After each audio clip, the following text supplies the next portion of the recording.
Brunch makeup is in. Clean girl is out. 2016's makeup is back. Like, haven't we been saying that for a while already, and yet nothing ever changes? Honestly, like, at this point, just do whatever the fuck you want. Trends really are just that.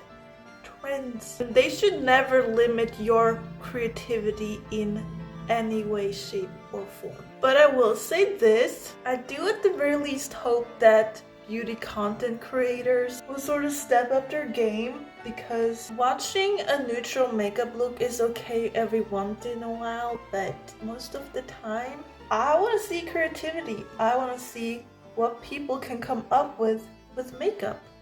And Clean Girl just does not do that. Like, just look at this mess of an eye. I really am just playing. Oh no, there's glitter everywhere. Alright, let me do some finishing touches.